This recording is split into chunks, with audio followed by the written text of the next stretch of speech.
రాష్ట్రంలో సూక్ష్మ చిన్న మధ్యతరహా పరిశ్రమల విప్లవానికి ముఖ్యమంత్రి చంద్రబాబు సమక్షంలో కీలక ఒప్పందాలు జరిగాయి. గ్లోబల్ మార్కెట్లో మన ఎంఎస్ఎంఈలు డిజిటల్గా దూసుకుపోయేలా, యువతకు ఇన్నోవేషన్ హబ్ల ద్వారా ఉపాధి కల్పించేలా భారీ రోడ్ మ్యాప్ సిద్ధమైంది. ఎంఎస్ఎంఈ గ్రోత్ సమ్మిట్లో సీఎం చంద్రబాబు స్వయంగా పాల్గొని సరికొత్త సాంకేతిక ఆవిష్కరణలను పరిశీలించి ఏపీ పారిశ్రామిక రంగానికి దిశానిర్దేశం చేశారు. విజయవాడలో నిర్వహించిన ఎంఎస్ఎంఈ గ్రోత్ సమ్మిట్ 2026 వేదికగా జాతీయ, అంతర్జాతీయ దిగ్గజ సంస్థలతో రాష్ట్ర ప్రభుత్వం కీలక ఒప్పందాలు కుదుర్చుకుంది. రాష్ట్రంలోని ఎంఎస్ఎంఈలను ప్రపంచ స్థాయికి చేర్చడమే లక్ష్యంగా అడుగులు వేసింది. 10 క్లస్టర్ల అభివృద్ధికి ఇండియా ఎస్ఎంఈ ఫోరం ప్రెసిడెంట్ వినోద్తో 1,00,000 ఎంఎస్ఎంఈల డిజిటల్ ఎదుగుదలకు వొడాఫోన్ ఇండియా బిజినెస్ ప్రతినిధి ప్రశాంత్ నాయర్తో ఒప్పందాలు కుదిరాయి. 50,000 మంది వినియోగదారులకు జోహూ బిజినెస్ ద్వారా డిజిటల్ ట్రాన్స్ఫర్మేషన్ అందించనుంది. 10,000 ఎంఎస్ఎంఈల ఉత్పత్తులను ప్రపంచవ్యాప్తంగా విక్రయించేందుకు వీలుగా గ్లోబల్ ఈ-కామర్స్ దిగ్గజం అమెజాన్ గ్లోబల్ సెల్లింగ్తో ఏపీ ప్రభుత్వం చేతులు కలిపింది.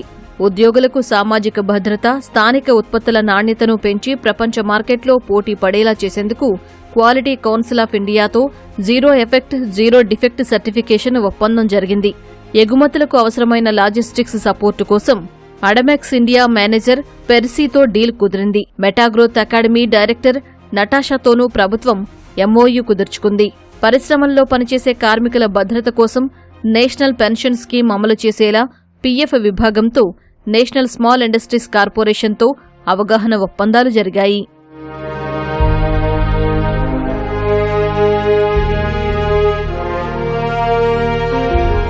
పారిశ్రామిక ప్రగతికి ఊతమిస్తూ కుప్పం, మంగళగిరి, పిఠాపురంలో రతన్ టాటా ఇన్నోవేషన్ హబ్ అవుట్ పోస్టులను సీఎం చంద్రబాబు ప్రారంభించారు.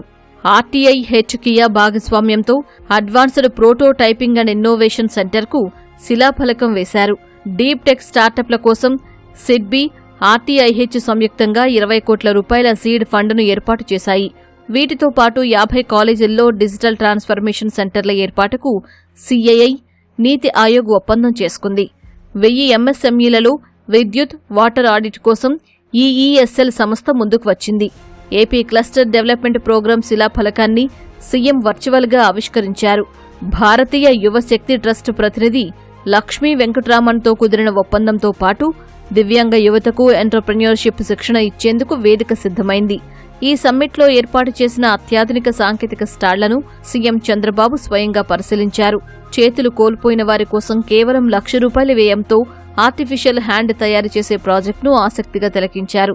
ఈ ప్రాజెక్టును మరింత సమర్థవంతంగా మార్చేందుకు టీటీడీ బర్డ్ ప్రాజెక్టుతో అనుసంధానం చేయాలని ఐటీ శాఖ కార్యదర్శి భాస్కర్కు సూచించారు.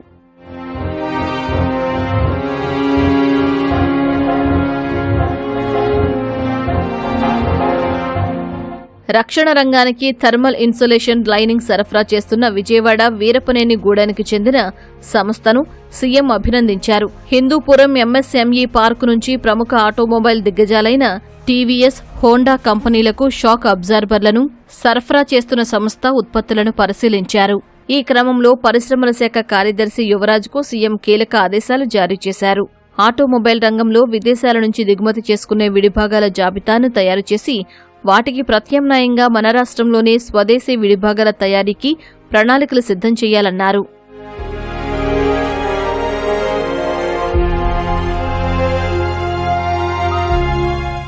మహిళా పారిశ్రామికవేత్తలకు, పర్యావరణ హిత పరిశ్రమలకు ముఖ్యమంత్రి చంద్రబాబు అండగా నిలిచారు. శ్రీకాకుళం జిల్లాకు చెందిన చీపుర్ల తయారీ ఎంఎస్ఎంఈ మహిళలతో సీఎం మాట్లాడారు. ఆమెకు ప్రభుత్వం నుంచి తక్షణ ఆర్థిక సాయం అందించాలని అక్కడికక్కడే అధికారులను ఆదేశించారు. శ్రీ సిటీ ఫౌండేషన్ ద్వారా 80 మంది దివ్యాంగులకు బ్రెయిలీ విధానంలో ఉత్పత్తుల తయారీపై ఇస్తున్న శిక్షణను అభినందిస్తూ వారి ఉత్పత్తుల విక్రయానికి ప్రాధాన్యత ఇవ్వాలన్నారు. ఇక ప్లాస్టిక్ లాగే ఉంటూ పర్యావరణానికి మేలు చేసి బయోడిగ్రేడబుల్ క్యారీ బ్యాగ్స్ తయారు చేస్తున్న సంస్థకు పరిశ్రమ ఏర్పాటు కోసం తక్షణమే భూమిని మంజూరు చేయాలని చంద్రబాబు అధికారులను ఆదేశించారు.